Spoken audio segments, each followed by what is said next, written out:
Ma'am, good evening ma'am. I am Rosada Marcos de Yuri from BS Cream 37, and this is my presentation about the 5 schools of penology. The first one is classical school. View on crime. People commit crimes out of their own free will. They make a rational choice, weighing pleasure versus pain. View on punishment. Punishment should be certain, swift, and proportionate to the crime.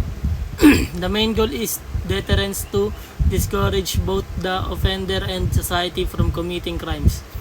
And from the number 2 is neoclassical school. View on crime, similar to the classical view, but recognizes that not everyone has full free will.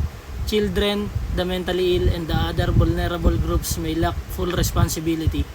View on punishment. Punishment must still be certain but mitigating circumstances. Age, mental condition, etc.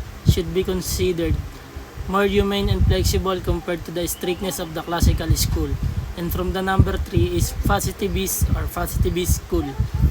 Positive school. View on crime. Crime is caused by factors beyond the individual's control, such as biology, psychology, or social environment. People commit crimes because of the determinism.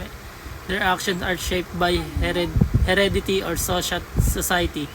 View on punishment. Focus is not on punishment but on treatment, rehabilitation, and reformation. Example, therapy, education, medical treatment, or social reform. The number 4 is sociological school. View on crime. Crime is mainly a product of social conditions, poverty, inequality, broken families, peer influence, or lack of education. People commit crimes because of their environment rather than individual choice alone. View on punishment. The solution is social reform, improve education, employment, housing, and community support. Punishment should aim at preventing future crimes by addressing social roots. And from the last one is eclectic or modern school. View on crime. The crime cannot be explained by a single theory. It is caused by a combination of free will, biological traits, psychological issues, and social conditions.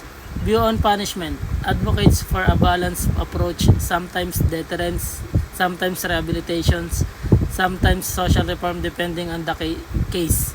6 to integrate the best ideas from the schools.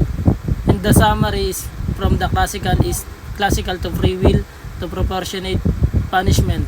Neoclassical, free will but with exemptions to punishment with consideration for circumstances. Positivist,